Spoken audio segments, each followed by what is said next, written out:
మరొకసారి ఉదయకాల సమయంలో మన ప్రియ ప్రభువైన యేసుక్రీస్తు నామములో మీ అందరికీ నా యొక్క నిండు వందనాలండి.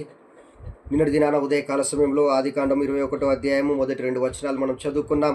యెహోవా తాను సెలవిచ్చిన ప్రకారము శారాను దర్శించెను. యెహోవా తనకిచ్చిన మాట చొప్పున శారాను గూర్చి చేసెను.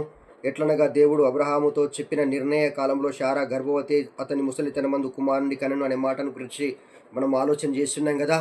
మరి దేవుడు అబ్రహాముకు వాగ్దానం ఇస్తున్నప్పుడు శారా గుడారంలో ఉండి మరి నవ్వినట్టు మనం చూస్తూ ఉన్నాం. ఈ రోజుల్లో కూడా చాలామంది అప్పుడు శారా ఏ రీతిగా అయితే దేవుని మాటను మరి విని నవ్విందో, ఈ రోజుల్లో కూడా దేవుని శక్తిని తక్కువ అంచనా వేసేవారు చాలామంది క్రైస్తవులుగా ఉన్నారు అనే అంశాన్ని మనం గమనించాలి. ఈ రోజుల్లో మందిరానికి వెళ్ళేవారిగా ఉన్నాం, దేవుని శక్తిని మరి తెలుసుకునే వారిగా ఉన్నాం, దేవుని మాటలను ఎరిగిన వారిగా ఉండి కూడా మనం కూడా కొన్ని సందర్భాల్లో ఈ రీతిగానే దేవుని శక్తిని తక్కువ అంచనా వేసేవారిగా ఉన్నాం. ఎందుకు నా జీవితాలు ఇలానే ఉన్నాయని మనమే తక్కువ అంచనా వేసుకుని దేవుని శక్తిని తక్కువ అంచనా వేసుకునే వారిగా ఈరోజు చాలామంది కనబడుతున్నారు. ఒక చిన్న సంఘటన నేను చెప్తాను. మరి మా తల్లిదండ్రులకు మేము 6 సంతానము.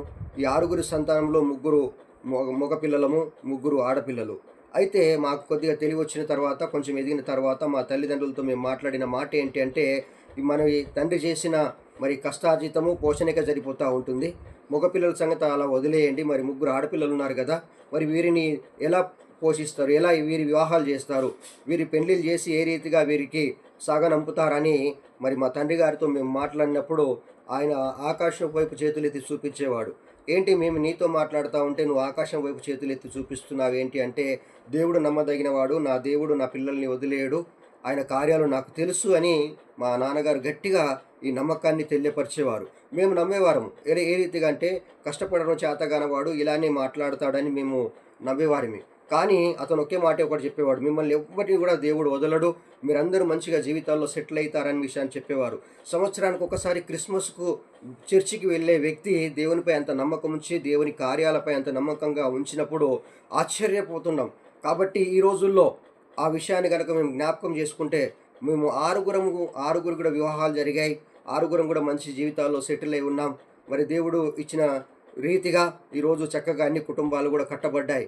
అంటే చూడండి, ఈరోజు మా నాన్నగారు చెప్పిన మాట ఈరోజు నెరవేరిందనే విషయాన్ని మేము గమనించాలి. అంటే దేవుడు ఎవరిని నిజంగా వదలడు అనే విషయాన్ని మనం గమనించాలి.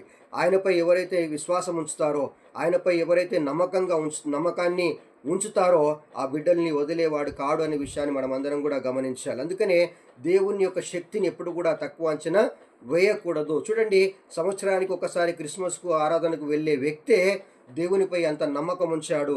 మరి దేవుడు అతని నమ్మకాన్ని వమ్ము చేయకుండా ఆ కుటుంబంలో ఉన్న అందరి వివాహాలు చేసి అందరిని సెటిల్ చేశాడంటే దేవుని యొక్క